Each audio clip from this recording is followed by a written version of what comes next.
भारतीय सेना द्वारा ऑपरेशन सिंदूर चलाकर आतंकी संगठनों के खिलाफ मंगलवार रात्रि लगभग 1 बजे जवाबी कार्यवाही करी व भारतीय एयरफोर्स ने पाक अधिकृत कश्मीर के भीतर जबरदस्त एयर स्ट्राइक पर आतंकी ठिकानों को ध्वस्त किया है, जिससे जिले भर में जश्न का माहौल है और सुबह से ही लोग भारत का झंडा लेकर भारत माता की जय, भारतीय सेना जिंदाबाद के नारे लगाकर जगह जगह आतिशबाजी कर जश्न मनाया।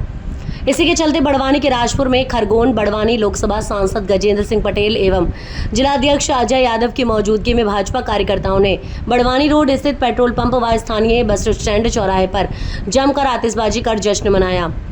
जिला मीडिया प्रभारी सुनील भावसार ने बताया कि भाजपा कार्यकर्ता ने हाथों में भारत का झंडा लेकर भारत माता की जय, भारतीय सेना जिंदाबाद, सुन के बेटा पाकिस्तान बाप है, तेरा हिंदुस्तान मोदी है तो मुमकिन है आदि नारे लगाए तथा आतिशबाजी कर भारतीय सेना का हौसला बढ़ाया है। इस अवसर पर लोकसभा सांसद गजेंद्र सिंह पटेल ने कहा कि पहलगाम में हुए कायराना आतंकी हमले के 15 दिनों के बाद हमारी भारतीय सेना ने पाकिस्तान में घुसकर 9 आतंकी ठिकानों को ध्वस्त किया है, जिससे 100 से अधिक आतंकवादी मारे गए। आगे उन्होंने कहा कि आतंकी हमले के बाद पूरा देश हमारी ओर देख रहा था, जिसका हमारे जाबांज व वीर सैनिकों ने पाकिस्तान के आतंकी संगठनों को माकूल व मुंहतोड़ जवाब दिया। मोदी जी पर देश के 140 करोड़ जनता का विश्वास कायम है। हमारी सेना ने जवाबी कार्यवाही करते हुए आतंकी हमले में मारे गए निर्दोष हिंदू पर्यटकों का बदला लिया है। हमें हमारी भारतीय सेना पर गर्व है। हम क्षेत्र के जनता की ओर से देश के यशस्वी प्रधानमंत्री नरेंद्र मोदी एवं रक्षा मंत्री राजनाथ सिंह का आभार व्यक्त करते हैं, जिन्होंने देश की तीनों सेना को खुली छूट दे रखी है व आगे भी आतंकवादी संगठनों को मुंहतोड़ जवाब दिया जाएगा। वहीं जिलाध्यक्ष अजय यादव ने कहा कि पहलगाम में आतंकी हमले में जिस तरह से निर्दोष पर्यटकों पर आतंकियों ने कायराना हमला कर उनकी नरशंस हत्या कर भारतीय महिलाओं का सिंदूर उजाड़ा था, उसी तर्ज पर हमारी वीर व जाबांज सेना के जवानों ने अपनी जान पर खेलकर ऑपरेशन सिंदूर चलाकर उन विधवा महिलाओं के सिंदूर का बदला लिया और पाकिस्तान में स्थित 9 आतंकी ठिकानों को स्वाह किया। हमें हमारी सेना पर गर्व है एवं भारत में मोदी जी के नेतृत्व में राष्ट्रवादी व मजबूत सरकार की बदौलत ये संभव हो पाया है। पहलगाम हमले के बाद आज स्ट्राइक की है, क्या कहना चाहोगे? पहलगाम हमले के 15 दिन बाद हमारे भारत के वीर सैनिकों के द्वारा हमारी तीनों सेनाओं के सामंजस्य के आधार पर देश की जनता का जो एक विश्वास प्रधानमंत्री आदरणीय मोदी जी के प्रति था, वो ये साबित कर दिया कि देश में फैल रहे आतंकवाद को नष्ट करना और निश्चित तौर पर हमारे बहादुर हमारे वीर सैनिकों के द्वारा जो कल रात में 9 आतंकवादी ठिकानों पर जो हमला किया, उनको ध्वस्त किया, ये साबित होता है कि देश के प्रधानमंत्री का किया गया एक एक शब्द उसको अक्षरशः पालन करने के लिए हमारी सरकार कटिबद्ध है। 140 करोड़ जनता का विश्वास मोदी जी के प्रति है और उसका परिणाम ये देखने को मिला है कि आतंकवाद को खत्म करने का शुरुआत की गई है और निश्चित तौर पर यह अभियान जो ऑपरेशन सिंदूर के नाम से किया गया है और निश्चित तौर पर हमारी बहनों और हमारी माताओं का जिस प्रकार से सिंदूर ने उजाड़ा है, इसका नाम भी ऑपरेशन सिंदूर दिया गया है। और ये विश्वास के तौर पर कि प्रधानमंत्री मोदी जी ने जो कहा कि आतंकवाद की एक एक को ढूंढ ढूंढ कर उसका नष्ट नाबूद करेंगे और इसलिए रात को ही हमला किया और आज पूरा देश हर्षोल्लास के साथ में है। आज मैं पूरे क्षेत्र की जनता की ओर से हमारी तीनों सेनाओं का हृदय से आभार व्यक्त करता हूं और आदरणीय मोदी जी को बहुत बहुत बधाई देता हूं जिस प्रकार से उन्होंने इसका प्रतिकार किया है। मैं पुनः देशवासियों की ओर से शुभकामनाएं देता हूं। सवालों के घेरे में इंदौर का हवाला कांड। 1 करोड़ 30 लाख का हवाला कांड में पुलिस की भूमिका पर उठे सवाल। वरिष्ठ अधिकारियों को पूरे मामले की जांच करना चाहिए। जो धाराएं लगाई वो अपराध ही नहीं हुआ और जिसमें जेल भेजा वो धारा ही अलग। पार्सल को खोलने से लेकर गिनती तक के सीसीटीवी फुटेज देखना चाहिए वरिष्ठ अधिकारियों को। राजीव नगर पुलिस द्वारा पकड़े गए हवाला के 1 करोड़ 30 लाख रुपए के मामले में पुलिस की भूमिका अब संदेह के घेरे में दिखाई देने लगी है। पुलिस ने कार्रवाई कर जो धारा 129, 135, 170 लगाई है, प्रेस नोट अनुसार वो तो कुछ और ही कहती है। धारा 135 कैद करने और उस पर हमला करने की धारा है, जबकि 129 शांति भंग करने पर बांड भरने की धारा, वहीं 170 संज्ञेय अपराध है, जबकि अपराध कुछ और ही हुआ है। पुलिस ने मामले के करीब 20 घंटे बाद प्रेस नोट जारी कर धारा आरोपी को धारा 129, 135, 170 में जेल भेजने की बात कही, जबकि मामले को लेकर पुलिस के ही अधिकारियों के बयान अलग अलग है। आरोपित नवनीत वर्मा को तो पुलिस ने धारा 151 में जेल भेजा है, जिसका कहीं जिक्र ही नहीं है और इसका हवाला के पैसे से कोई लेना देना नहीं है। सूत्रों की माने तो उसे वहां से भी जमानत मिल गई। मामला हवाले से जुड़ा था, जबकि जिस धारा में जेल भेज और जो धाराएं लगाई वो अलग अलग हैं। पूरे मामले में पुलिस के वरिष्ठ अधिकारियों को बारीकी से जांच करनी चाहिए। वहीं जो पार्सल जब्त हुआ है उसे कब खोला गया, कहां खोला गया, वही राजरत्न ट्रैवल्स के सीसीटीवी फुटेज भी जांच के घेरे में वरिष्ठ अधिकारियों को संज्ञान लेना है। इसमें बड़ा खुलासा हो सकता है। बहरहाल एडिशनल डीसीपी आलोक शर्मा ने बताया कि 106 बीएनएसएस की धारा में मामला दर्ज कर आरोपी नवनीत वर्मा को हिरासत में लेकर पूछताछ शुरू की है। कल देर रात में राजरत्न ट्रैवल्स जो कि चौथराम थाना राजेंद्र नगर का क्षेत्र है, वहाँ पर राजरत्न ट्रैवल्स के एक स्टाफ के द्वारा पुलिस को ये सूचना मिली कि राजरत्न ट्रैवल्स से बम्बई से बोरीवली के लिए एक पैकेट जा रहा था, उसमें अवैध रूप से जो धनराशि है वो भेजी जा रही है। पुलिस ने इस रिपोर्ट की तस्दीक के लिए थाना प्रभारी राजेंद्र नगर नीरज बिरथरे और उनकी टीम घटना स्थल पर रवाना हुई और पुलिस के द्वारा राजरत्न ट्रैवल्स पहुंच करके जो पार्सल था जिसको भेजा जा रहा था उस पार्सल का मुआयना किया। इस पूरी प्रक्रिया की पुलिस ने वीडियोग्राफी करी और साथ ही साथ में इसका पंचनामा भी बनाया गया।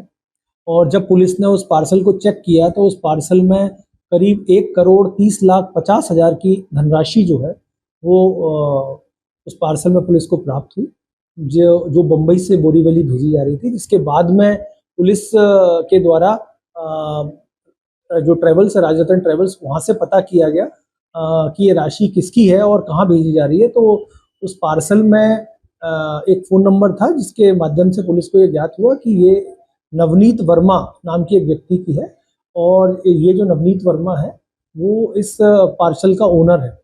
इसके बाद पुलिस के द्वारा तत्काल इसमें जो संदेही है नवनीत वर्मा उसको राउंड अप किया गया और उससे सघनता से पूछताछ करी गई।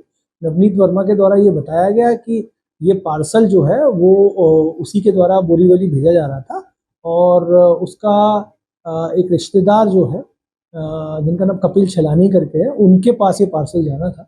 क्योंकि ये इतनी अधिक धनराशि जो है वो विधिक रूप से इस तरीके से ट्रांसपोर्ट नहीं की जा सकती, तो पुलिस ने इस संबंध में 106 बीएनएसएस के तहत जो संपत्ति है वो क्राइम से लिंक्ड होने की संभावना में उस पूरी प्रॉपर्टी को सीज किया और सीज करने के बाद उसको सील किया।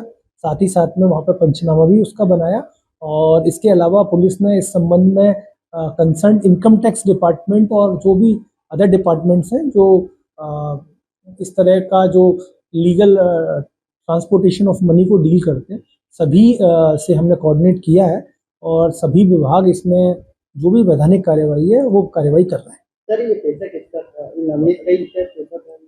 इससे ये जो पैसा है वो नवनीत वर्मा नाम का एक शख्स है, उसके पास से पैसा जो है वो ट्रेवल्स के थ्रू भेजा जा रहा था और पुलिस इससे इस संबंध में इंटरोगेट भी कर रही है। और ये नवनीत वर्मा इसका कोई बैकग्राउंड सामने है, क्या करता है, किस तरीके से? ये नवनीत वर्मा पहले टाइल्स का बिजनेस करता था और इसके बाद में ये जो है वो टाइल्स का बिजनेस अभी इसने करना बंद किया है और इसमें पुलिस को संभावना है कि ये पैसा हवाला से लिंक्ड हो सकता है। तो इस संबंध में जो पुलिस है वो इस संबंध में पूरा इंटरोगेशन कर रही है और इसमें जो भी आगे हमें एविडेंस मिलेंगे और जो भी इसमें आगे क्लूज पुलिस को मिलते हैं उसके आधार पर हम आगामी वैधानिक कार्रवाई करेंगे। नगर परिषद के वार्ड क्रमांक 8 के रहवासी मंगलवार को पानी की समस्या लेकर जन सुनवाई पहुंचे, जहां सभी वार्ड वासियों ने तहसीलदार हुकुम सिंह निकवाल को आवेदन देकर पानी की समस्या का निराकरण किए जाने को लेकर मांग की है। आपको बता दें कि इस दौरान बड़ी संख्या में महिलाएं मौजूद थीं, जो अपने साथ खाली पानी के मटके लेकर भी पहुंची थीं, जिन्होंने सीएमओ के नाम जनपद कार्यालय चौराहा पर खाली मटके फोड़े और सीएमओ और नगर परिषद हाई हाई के नारे लगाए। पार्षद और महिलाओं ने आवेदन देकर बताया कि वार्ड क्रमांक 8 अनुसूचित वार्ड होकर वार्ड में गरीब लोग निवास करते हैं। वर्तमान में गर्मी का मौसम चल रहा है और गर्मी के मौसम में आमजन को पानी की ज़्यादा आवश्यकता होती है। ऐसे में वार्ड में पानी को लेकर काफ़ी समस्या आ रही है। नगर परिषद द्वारा अनुसूचित वार्ड की अनदेखी की जा रही है, जिस कारण वार्ड वासियों के अधिकारी भी काफ़ी परेशान दिखाई दे रहे हैं, जिसका प्रमाण खुद तहसीलदार ने भरी जन सुनवाई में दे दिया। आवेदन देने आए पीड़ित वार्ड वासियों ने पानी की समस्या से परेशान होकर आज सीएमओ और नगर परिषद के खिलाफ जमकर विरोध दर्ज करवाया है।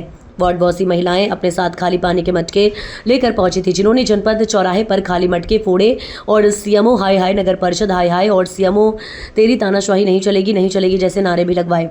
वार्डवासियों में नगर परिषद के प्रति आक्रोश जताया है। नगर परिषद के अंतर्गत पेटलावद में फिल्टर पेयजल हेतु पीसी नेशनल कंपनी के माध्यम से करोड़ों रुपए की योजना संचालित की जा रही है, किंतु योजना का क्रियान्वयन सही न होने के कारण लोगों को पानी की समस्या से जूझना पड़ रहा है। क्या नाम है आपका? कंचन, कहाँ रहते हो? पेटलावद में। क्या समस्या है? नल की। क्या पानी नहीं आ रहा है? हाँ, तो पानी की क्या व्यवस्था कर रहा है? काय कर रहे? टैंकर डला रहे। कितने पैसे में आ रहा है? 400 रुपये में, और 4 दिन होते हैं टैंकर खत्म। अच्छा, अभी आप जन सुनवाई में शिकायत करने आए थे तो क्या बोला अधिकारियों ने? उनने बोला हाँ देखेंगे। हाँ। बोलो ने 1 घंटों पानी। मेरा नाम रामी बाई, कहाँ रहते हो? यही पेटलावद में बमनिया रोड। अच्छा, क्या समस्या है आपकी? पानी की तकलीफ है। हाँ, पानी बिल्कुल नहीं है। पैसा भरी रहता है भी टाइम पर। हाँ, पैसा नहीं भरा है, अब के साल में पानी नहीं आवे बिल्कुल। हाँ, आरे को पानी हुई गंदा ही रहो, थोड़ा बहुत आवे तो। अभी आप लोग आए थे तो क्या अधिकारियों ने क्या आश्वासन दिया? देख इनसे ले गया अभी तो। आज भी पानी हुई नहीं, बिल्कुल कोई नहीं हमारे यहाँ पानी। आज भी टैंक लखड़ तो थोड़ा है हमें। कितने रुपये में डलवा रहे टैंकर? टैंकर 400 रुपया में। हाँ, मैं ममता गुजराती, वार्ड नंबर 8 से पार्षद हूँ पेटलावद में। इस समय जो गर्मी पड़ रही है और लोगों को नल के लिए पानी की बहुत समस्या आ रही है। जब नल की शिकायत करते हैं तो 15 दिन 20 दिन में आके नल कनेक्शन खोदते हैं, थोड़ा सा उसमें करते हैं, फिर अगला नल बंद हो जाता है, उसकी शिकायत करते हैं। इस तरह से मेरे इसमें 2700 मतदाता है। उन 2700 मतदाताओं में मुझे किस तरह से जवाब देना है, क्योंकि 2 किलोमीटर लंबा वार्ड नंबर 8 फैला हुआ है। मैं एक वार्ड की सुनूं, 2 की, पूरा वार्ड इतना बड़ा है कि मुझे आधा पेटलावद है। उन सबको मैं पानी की समस्या के लिए कैसे करूं? और लोग अपने निजी पैसे से 400-500 रुपये दे के टैंकर डलवा रहे हैं। आपका वार्ड अनुसूचित वार्ड है, विशेष दर्जा है, लेकिन उसके बावजूद भी इस तरह के हालात है। पानी को लेके और बाकी कार्यों को लेके, मेरे वार्ड को लेके बोल देते कि अवैध कॉलोनियां हैं। जो मेड़ा लोग हैं, गरीब लोग हैं, उन्होंने अपने ही खेत में छोटे छोटे घर बनाकर और निवास कर रहे हैं। उनके यहाँ पे आप जाके देखो तो कीचड़ ही कीचड़ हो रहा, पानी बिल्कुल नहीं है। वो सिर पे उठा के इस गर्मी में पानी लाते, 12 महीने की ये समस्या है। ऐसा नहीं कि मई है और हम आ गए गर्मी के कारण, 12 महीने ही पानी नहीं होता है वहाँ पे। वो 12 महीने सिर पे उठा के ही पानी लेके आते हैं। पार्षद है, आपने नगर परिषद सीएमओ को भी सूचना दी थी? सीएमओ को जब सूचना दी, लिखित में दिया है, तो उसके बाद में वो पीसी स्नेहल का बोलते थे। पीसी स्नेहल वालों को जब कहते हैं तो आप जाके वहाँ पर लिखित में दर्ज कराइए। हर व्यक्ति जाके वहाँ लिखित में दर्ज कराता है, आके रोड खोद देते हैं, रोड ऐसा कैसा पड़ा रहता है और नल की समस्या वहीं के वहीं रहती है। जन सुनवाई में क्या आश्वासन मिला अभी? जन सुनवाई में अभी तहसीलदार साहब ने केवल कहा है कि हम देखते हैं, जन सुनवाई के बाद आके वो खुद देखेंगे। और खुद तहसीलदार साहब का कहना है कि मेरे घर भी पानी नहीं आ रहा है, तो आम जनता का क्या होगा जब अधिकारी के घर पे ही नल में पानी नहीं आ रहा है? तो इस आरओ पाइपलाइन के बिछा के और 20 करोड़ रुपए खर्च करने से क्या फ़ायदा है? मैं मोहनलाल काग, वार्ड नंबर 8 में मैं रहता हूँ। चौधरीलाज के पास वाली गली है, गली नंबर 1। और 2 दिन में नल आते हैं, लेकिन नल भी ऐसे आते हैं कि बहुत ही पीने लायक भी नहीं रहता है और मुश्किल से आधा ड्रम भी नहीं भराता है पानी। और इस भीषण गर्मी के में पानी बहुत दूर दूर से लाना पड़ता है। तो हम कई बार नगर पालिका में जो है शिकायत करी, तो नगर पालिका बोलते हैं कि वो आरओ वालों को बोलो, आरओ वालों के जाते हैं कि नगर पालिका में बोलो। और चार्ज जो है पैसे का जो उगरावनी करते हैं, तो वो जो है वो नगर पालिका करते हैं। तो हम नगर पालिका वालों को जाके बोलते हैं तो कह के उनके पास जाओ, वो बोलते हैं कंपनी वाले के पास जाओ। तो हम दौड़ दौड़ के थक गए और इस गर्मी के कारण पीने के लिए भी परेशानी हो रही है, पानी बिल्कुल नहीं आ रहा है साहब। अभी आपने यहाँ पर कुछ खाली मटकियाँ भी फोड़ी है, क्यों, क्या कारण? तो आक्रोश में आके वो मटकी खाली रहती है, तो पानी भरा होता तो हम नहीं फोड़ते, खाली है तो ठिबरे फोड़ने ही पड़ते हैं। उज्जैन के बिछोड़ में एक चौंकाने वाला मामला सामने आया है, जहां एक लफ्जियात गैंग का पर्दाफाश हुआ है। बस गैंग में शामिल आरोपियों के मोबाइल में उज्जैन ग्रामीण जिले की कई हिंदू नाबालिग लड़कियों के अश्लील वीडियो और फोटो पाए गए हैं। इन आरोपियों में जुबेर मंसूरी, जुनैद मिस्त्री, फरमान मंसूरी, इकरार मंसूरी, राजा रंगरेज, उज्जैन लाला और अरबाज शामिल हैं। मुख्य आरोपी फरमान मंसूरी उज्जैन के आरटीओ में कंप्यूटर ऑपरेटर हैं। आरोप है कि फरमान ने एक हिंदू नाबालिग लड़की का वीडियो बनाकर वायरल किया था, जिसके बाद ग्राम बिछोड़ के सरपंच मुकेश चांदना और हिंदू जागरण मंच की नीलू दीदी और कार्यकर्ताओं ने आरोपियों को पकड़कर पुलिस के सुपुर्द किया है। आरोपियों के खिलाफ कार्रवाई की मांग को लेकर हिंदूवादी संगठनों ने बीच रोड बंद का आह्वान किया। बंद के दौरान आरोपियों के घरों पर पथराव और आगजनी की सूचना मिली है। पुलिस ने एक आरोपी को गिरफ्तार कर लिया है और आगे की जांच जारी है। पुलिस अधिकारियों ने बताया कि आरोपियों के खिलाफ सख्त कार्रवाई की जाएगी। जांच में यह भी पता लगाया जा रहा है कि आरोपियों ने कितनी लड़कियों को अपने जाल में फंसाया था और उनके साथ क्या गलत किया गया। फिलहाल क्षेत्र में तनावपूर्ण स्थिति बनी हुई है और पुलिस बल तैनात किया गया है।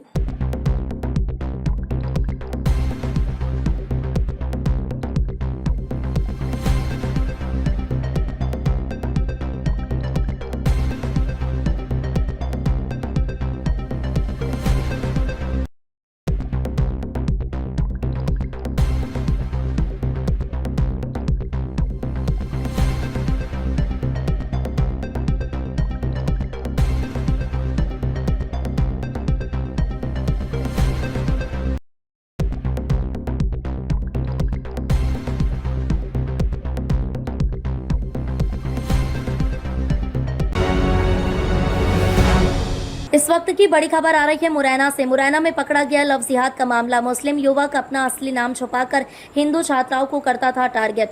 मुरैना में गुरु शिष्य का रिश्ता हुआ तार-तार। अभी नाम रख इंसानियत कंप्यूटर कोचिंग चला रहा था असलम खान। कोचिंग में पढ़ने वाली लड़कियों के साथ बंद कमरे में करता था गंदी हरकतें। शिक्षक असलम खान का छात्रा के साथ अश्लील हरकत करते हुए वीडियो हुआ वायरल। 2 दर्जन से अधिक वीडियो हुए हैं वायरल। भिंड जिले का रहने वाला है असलम खान। कुछ महीनों पहले ही जिवाजीगंज मुरैना में अभी नाम रख चला रहा था इंसानियत कंप्यूटर कोचिंग व लाइब्रेरी। कंप्यूटर कोचिंग में अपने सहयोगी को बाहर बिठाकर करवाता था रखवाली और अंदर छात्राओं के साथ करता था गंदी व अश्लील हरकतें।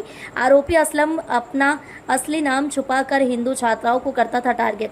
आरोपी शिक्षक असलम खान सहित उसके एक सहयोगी गिरिराज प्रजापति को पुलिस ने पकड़ा है।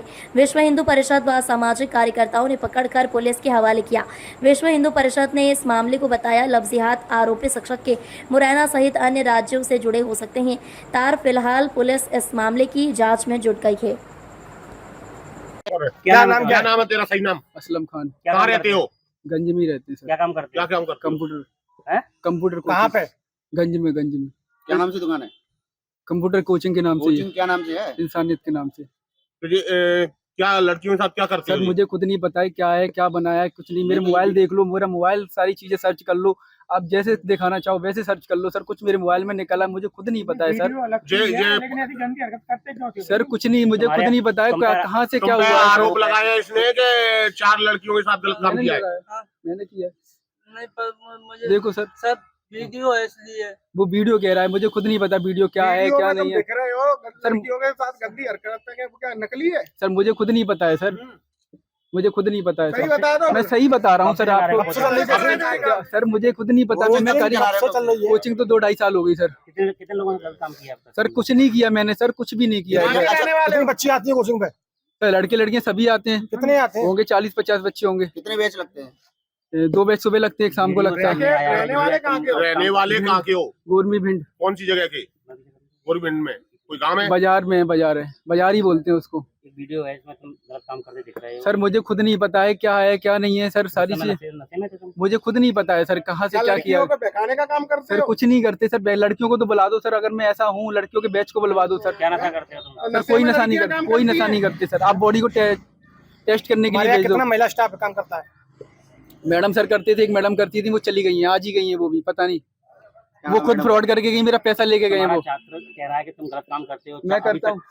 4 लोगों के साथ गलत काम किया है तुम्हारे छात्र ने। हाँ सर, हम मानते गलत काम किया है, हमने स्वीकार भी कर लिया। एक मिनट पर मैं नहीं करता सर, मैंने नहीं किया। क्या नाम तुम्हारा? गिरिराज प्रजापति। कहाँ रहते हो, कहाँ पढ़ते हो? मैं उमेश पाजा वाली गली में रहता हूँ, गोपालपुरा में, और जहाँ पे पढ़ करने आता हूँ। कौन सी कोचिंग पे? इंसानियत कोचिंग। कौन देखता है इंसानियत कोचिंग को? हाँ, इंसानियत कोचिंग कौन चलाता है? क्या नाम है? सर चलाते क्या हैं। नाम है उनका? वो असलाम इंसानियत। क्या किया इन्होंने? हाँ इन्होंने क्या किया है? सर मैं सच सच बता दूं, पर मुझे पता नहीं है इसके बारे में, पर इतना बता सकता हूँ कि जो भी हुआ है वो गलत हुआ है। क्या हुआ है? किस तरह से गलत हुआ है? किस तरह से गलत हुआ है? क्या किया है? डरो मत देखे बोलो सर बताओ, डरो मत। सर जिन्हें पता नशे में थे क्या है पता नहीं, तो हो गया पता नहीं, जिन्हें मुझे पता है गलत किया उन्होंने, क्या गलत? रैप हुआ, पर मुझे पता किसके साथ? लड़कियों के साथ। कितनी लड़कियों के साथ हुआ है?